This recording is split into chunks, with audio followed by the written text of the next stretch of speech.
Hello everyone, welcome back to my channel. I got something really cool for you in this video, so let's get started.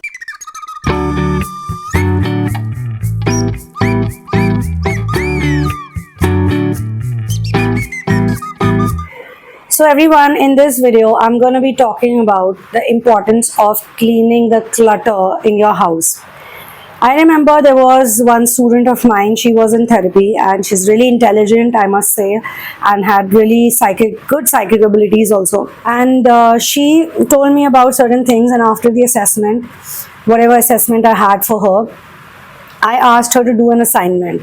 So from that particular session to the next one, I asked her to clear all the clutter in her house. Wherever she finds clutter, whatever she finds, she needs to divide the clutter in 3 categories. Donation, whatever she wants to give away. I'll explain it to you how it really works energetically, and things that she has to keep. And then another package where she can still think about the things, like whether she wants to keep it, give it away, or throw it away. So you have one section for garbage, which is throw, then you have donate, and then you have keep. In the keep, you still have one more category, whether you really want to keep it or not. So I'm actually be folding my clothes, or I would be doing some stuff around me, but I decided that I'm going to talk about this really important subject which can shift anybody's energy in such a short span of time. Because the clutter that we see around us, you look around you in your house, all the clutter you see is actually coming from your mental space. So when she started clearing the clutter, she told me this in the next session. She cleared the clutter after 7 or 8 years, and there was so much clutter.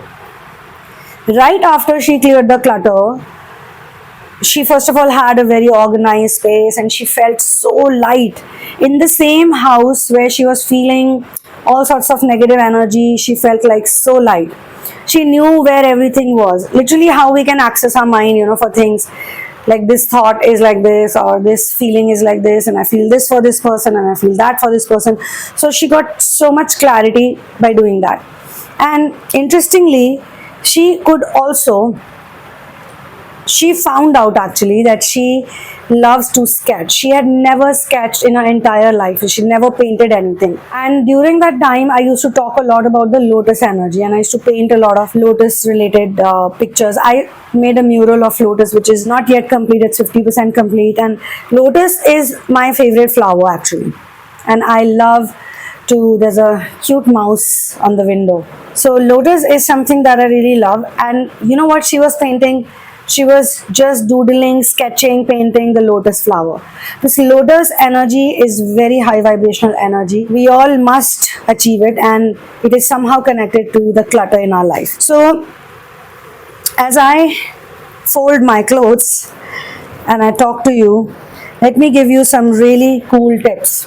In fact, you can also, as I make this video, as I'm talking to you, look around you, see what you can clean, see what you can throw away, see what you can keep with you forever, or keep with you to give it to someone. You can just put categories for everything. You can organize your stuff. Now I'm going to speak about how these sections help us energetically. When we create sections, number 1 section is donation. So you can have like a big bag, a plastic bag, or just a box, a cardboard box, and all the things that you want to give away, you can keep those things over there. And every time you put something in the box, first of all, you have to be really sure you want to give it away. And sometimes that's where people get stuck, because they still feel maybe I can keep it, maybe it will fit me, maybe I'll look good in this. But if you have not used something for last 2 years and it's still in your almirah, then you must rethink about it. Because just the way we keep things with us, we also keep a lot of junk thoughts with us. Thoughts we just don't want to let go, we don't want to release.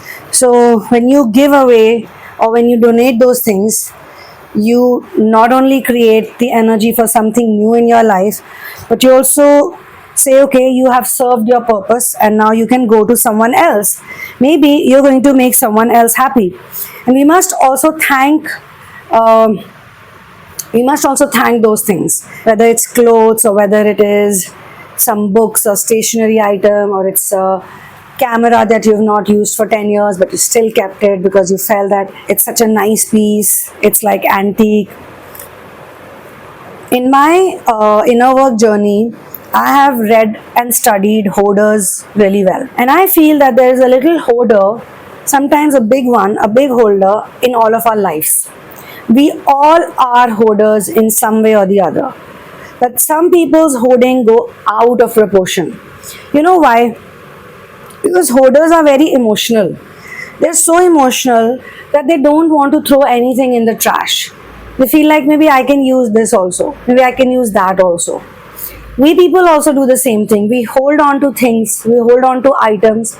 Basically, we are holding on to a lot of energy that we don't need. We feel that maybe I can use this somewhere, maybe I can utilize it somewhere.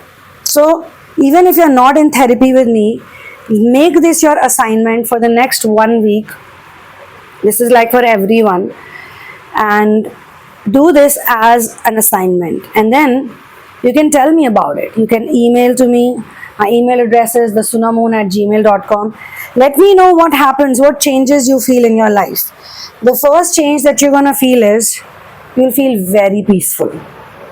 After we clear the clutter, the biggest thing is big shift in energy. So we can actually treat our mind as a garbage bin, or we can treat our mind as a storage center. Excessive emotions towards a lot of things makes us turn into a hoarder. Now, you must have noticed that a lot of rich people, fancy people, have lots of things as well, but there is a big difference. They organize their hoard in a very nice way, which is why I think they have a lot of wealth also. Wealth management is also sort of connected with how to manage your hoard well. I'm not in favor of people keeping too many things, too many cars, too many houses, too many this, too many that. I mean, you should live light. A good entrepreneur, a good businessman who's also very spiritual is going to earn a lot of money, is going to get all the things they need, but they're also going to do a lot of good things for people who need. They'll be very helpful, and they will not keep too many things on their name. Too many things is not always a good idea. Why is that so? That's because, first of all, if you do want to keep things, then you must organize your stuff. You must know where you have kept anything. If you want to look for paints, you should know where you kept your paints. If you want to look for utensils, you should know where you kept your utensils. If you want to know where your favorite dress is, you should know where it's kept. Should not be looking for it for hours and hours and not able to find it. Like, there are some people, and they've told me personally, that every time I look for something, I never find it easily. I have to really look for it because I don't know where it's kept. This comes from codependency. Everything we do is actually connected to something. So this comes from codependency, because people who are codependent, they usually give their things to other people as a responsibility. Like, okay, you keep it. They'll either ask their mom to do it, dad to do it, or siblings to do it. And when they don't find something, then the whole house is literally looking for it. And there's anger and frustration and annoyance. If you know where your things are, if you keep your things with yourself, if you don't depend on other people, you don't blame other people, it shows that you're a very responsible person, and it also shows that you're a very independent person. So for some people in the ascension journey, I have noticed they're doing really well, okay? They're doing so well. But the one thing that keeps stopping them is their unorganized hoard or the clutter around them. Now God is telling you via this content also that if you feel stuck in your journey, if you feel you're not growing at all, then probably it's because you have not organized your things and you have not kept your things properly, and your hoard is too much. So organized hoard means at least you are aware about things. That way you can be someone who can get things done easily if you have very well organized hoard. Like if you have 10 cars but you've organized them very well, they're all clean, they're all kept in a certain place in a certain way, you know where the keys are, you know you've given the responsibility, they go for maintenance, you know everything about it. So such people I've noticed are very good in materialistic reality, but they might not be happy as a person. They might be going through some serious health issues. They could also be going through some mental disorders, but they're so good with organizing their hoard that from the outside they'll always look good. They'll always look fine. And that's what happens to celebrities. A lot of celebrities are actually big time hoarders, and they cannot let go of things. Like every celebrity you see, even if they don't wear the same dress twice, but they still keep it hanging in their wardrobe. You know, they have like so many clothes which they never even wear, which they never even use, but every time someone comes to their house or they're doing a house tour or room tour, they very proudly flaunt it. Look at my hoard, but they don't call it hoard, they say look at my stuff. You know, I got all these clothes, all these brands, I got this, I got that. Just this is just an example. If you're not going ahead, or if you feel that you're not going anywhere ahead, like you're stuck, you're stagnant, you're doing well, you know about inner work, you know about a lot of things, you're much better than others, you are a logical person, you're pragmatic, you're emotional, everything is good, but there is some huge imbalance over there. And lots of things you can do, like for example, when you're in mission work, when you do mission work, then lots of things also you have to keep with you. It's not hoarding them because you've already managed everything, and it's not collecting materialistic things. It's like taking care of beings, taking care of people. You know, I met this lady who told me that she wants to start her own animal shelter for old animals, like really old dogs or cats, you know, who cannot do their own work or they cannot exist that easily. So she wants to do something for them. And I asked her, like, how many animals you have, and she had everything in the mind. Though her dream was very difficult for her to achieve, but she was very sort of clear with everything. She gave me the numbers, she gave me the names, she gave me this, that, and just by listening to her, mentally how organized she was, I knew that she is going to get it done. Sooner or later, she's going to get it done. So, if you can see a chair in your house which is full of clothes, it's time to clear it. If you see a table which is full of stuff, it's time to clear it. If you have a box of things that you don't even know, or maybe you know but you've kept it just like that, burn it all, give it away, throw it away. Do whatever you can, but reduce the clutter. As soon as you clear the clutter, you will be stunned with your growth. Ascension is a lifestyle, and everything is connected to everything. How you do one thing is how you do everything. This really applies. And your surroundings, your environment matters a lot. And I tell people who are in toxic environments, I tell them, you got to change your environment.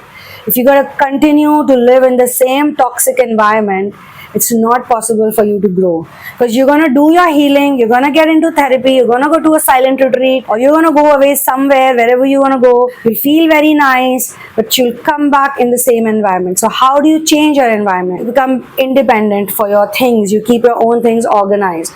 You don't take help from people for your own stuff. First thing first is look at your wardrobe, look at your drawers, look at your cabinets, see the stuff, examine everything.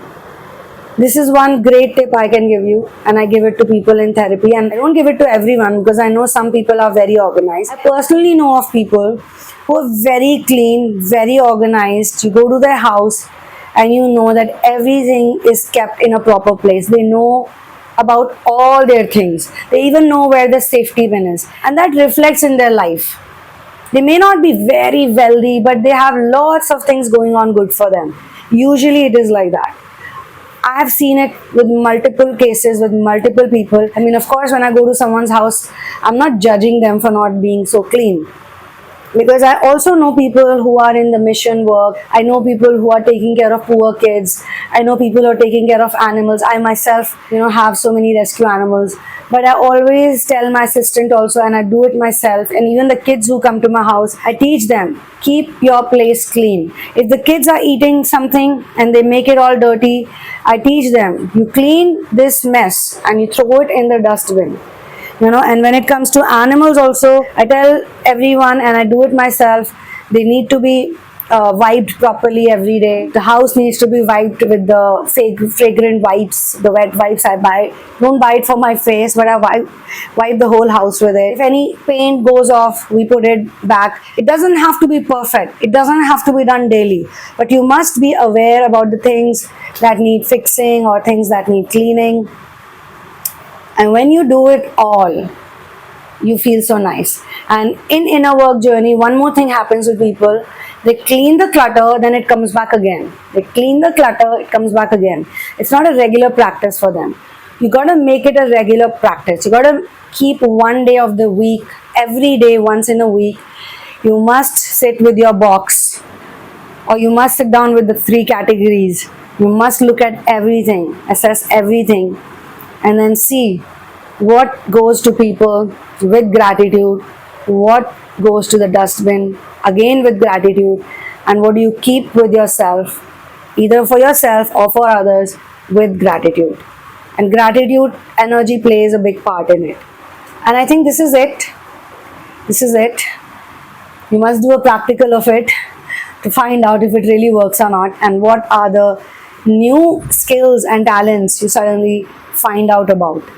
I will see you in the next video for personal sessions, for therapies, for readings, for customized readings. You can check out the description box. You can also become my supporter. You can become a contributor by becoming a Patreon. The link is given in the description box. Everything I'm doing actually, it's to benefit all of us mutually, because we're not gonna stay here on the planet forever. We all have limited time over here, and it's a temporary world that we're in. So let's make the most of it. You can get my book in the name of love. The spelling of love is LUUV, not LOVE, because LOVE, they have really destroyed the essence of love everywhere it's used or misused. So LUUV, and you can get it only on Amazon Kindle. That's where you get the latest edited version. One love, peace out, and victory to Ram.